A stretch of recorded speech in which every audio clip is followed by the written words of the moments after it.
Dakor Rania road પર ગામ લોકો બેઠા આમરણાંત ઉપવાસ પર।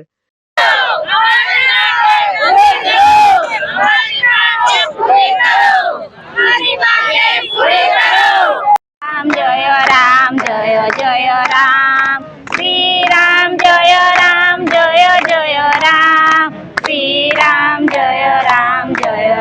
नवा कुआ आंगणवाड़ी नरसिंहपुर विस्तारना लोको द्वारा रोड पर बेसी करायो विरोध। डाकोर राणिया रोड ब्लॉक करी रोड पर बेसी रामधून बोलावी विरोध व्यक्त कर्यो। रोड बनावानी मांगने लई गाम लोको बैठा उपवास पर। 2017 થી સતત ઠાસરાના ધારાસભ્ય સાંસદને લેખિત મૌખિક રજૂઆતો કરવા છતાં પરિણામ શૂન્ય છે। નવા કુવા આંગણવાડી નરસિંહપુર વિસ્તાર જતા રોડ બનાવવાની મુખ્ય માંગને લઈ ડાકોર રાણિયા મુખ્ય રોડ બ્લોક કરાતા વાહન ચાલકો અટવાયા। મારું નામ સંજયભાઈ છે અને અમારા ગામની સમસ્યા છે રસ્તાની। હું સરકારને એક જ અપીલ કરવા માંગુ છું, અમે છેલ્લા ઘણા સમયથી ઘણા વર્ષોથી અવારનવાર અરજીઓ કરી છે પણ એનો કોઈ પણ પ્રકારનો ઉકેલ નથી। કોઈ પણ પ્રાંત અધિકારી કોઈ પણ સરકારી કર્મચારી અમારી સામે જોતા નથી। અમને શું તકલીફ પડતી છે કોઈ ધ્યાન દોરતું નથી। શું અમે ભારત દેશના નાગરિક નથી? શું અમને કોઈ રસ્તાનો અમને કોઈ રસ્તો જોતો નથી એવું વિચારે છે સરકાર અમારા વિશે? એટલે હું સરકારને એક જ અપીલ કરું છું કે અમને આ રસ્તાની માંગણી અમને તાત્કાલિક ધોરણે એનો નિવાડો મળે અને મળવો જ જોઈએ અને મળીને અમે રહીશું ને ઉગ્ર આંદોલન આનાથી વધારે અમે કરવા તૈયાર છીએ। સુમિત્રાબેન ડી પરમાર। સમસ્યા શું છે? સમસ્યા અમારે આ રસ્તાનો જ મોટો પ્રોબ્લેમ છે। અમારો છોકરો નિશાળમાં આવે કેવી રીતે? આંગણવાડી છે અમારા ફરિયામાં, તો આંગણવાડીમાં કેવી રીતે આવે?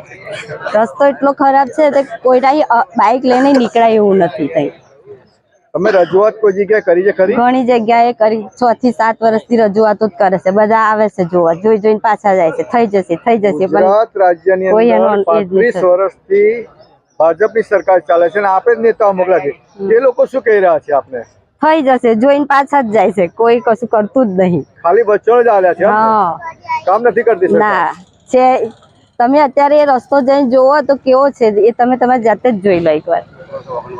હા, નાના ભૂલકાઓ સ્કૂલે જઈ નથી શકતા, કોઈ બીમાર થાય એને લઈ જવું કેવી રીતે એ મોટો પ્રોબ્લેમ છે। બૈરાજબેન વિક્રમસિંહ। આપણા ગામની સમસ્યા શું છે? અમારા ગામની સમસ્યા એ છે કે અમારો રસ્તો જ બહુ ખરાબ છે। અમારે કોઈ જવાનો પ્રયત્ન જ નથી। અમારી કોઈ ડિલિવરી હોય કે કોઈ બીમારી હોય, અવડેજમાં જેઠાણી બીમાર હતા કચરામાં તો ઉચકીને એમને લઈ જવા પડ્યા।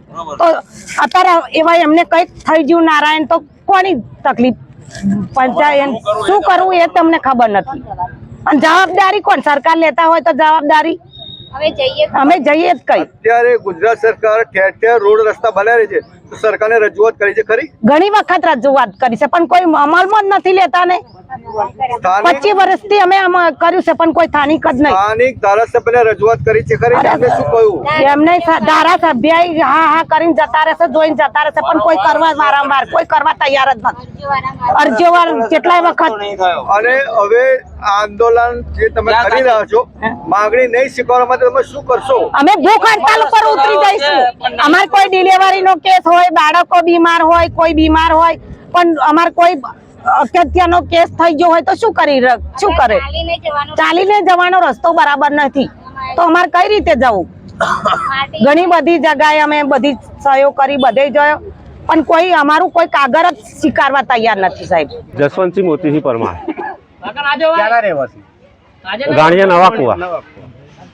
શું સમસ્યા છે જેને લઈને આજે રોડ ઉપર ઉપવાસ ઉપર બેસવાનો વારો? સમસ્યા સાહેબ એવી છે અમારે કે રાણિયા રોડ પર નવા કુવાથી રાણિયા રોડ જાય છે અને શહેરી વિસ્તાર છે અને ઘરો ગામ બની ગયું છે અને એ રસ્તો લગભગ 2017થી બનશે। એનો કોઈ નિર્ણય કે ચુકાદો આવતો નથી એટલે અમે રાણિયા રોડ ઉપર મેન નવા કુવા બસ સ્ટેન્ડ ઉપર સ્કૂલની સામે બેઠા છીએ। તમારી હજુ પણ માંગણી નહીં સંતોષાય તો શું આગળની કાર્યવાહી? અમારી માંગણી સંતોષાય નહીં તે અમે આંદોલન કરી અને નહીં નિકાલ આવે તો જ અમે ઉપવાસ ઉપર અહીંયા જ બેસીશું। જયદીપસિંહ પરમાર, ક્યાંના રહેવાસી? નવા કુવા। આજે રોડ ઉપર ઉપવાસ ઉપર બેઠા છો, શું કહેશો અને શું સમસ્યા? અમારા રસ્તાની સમસ્યા છે। 2017 થી અમને રસ્તો સાહેબ અમે 2017 થી લડીએ છીએ।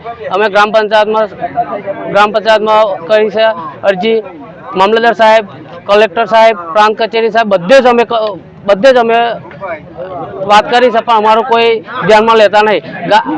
નવા કુવાથી રણસીપુરા ગામ તો રસ્તો છે હવે, અને એમાં 400-500 માણસની વસ્તી છે. આગળ 500 વીઘા જેવી જમીન છે, અને બધા અહીંથી જ જવાનું છે. એ માત્ર આ જ રસ્તો છે, બીજો કોઈ રસ્તો છે નહીં. કયા સાલથી તમે રજૂઆત કરતા આવ્યા? 2017 થી, અને 2023 અમને મામલતદાર સાહેબે હુકમ પણ આપ્યો હતો, અને એનો કોઈ અમલ કરવામાં આવ્યો નહીં. હજુ માંગણી નહીં સંતોષાય તો આગળની શું રણનીતિ? અમે અહીંયા જ બેસી રહીશું જ્યાં સુધી અમારે ઉકેલ નહીં આવે ત્યાં સુધી.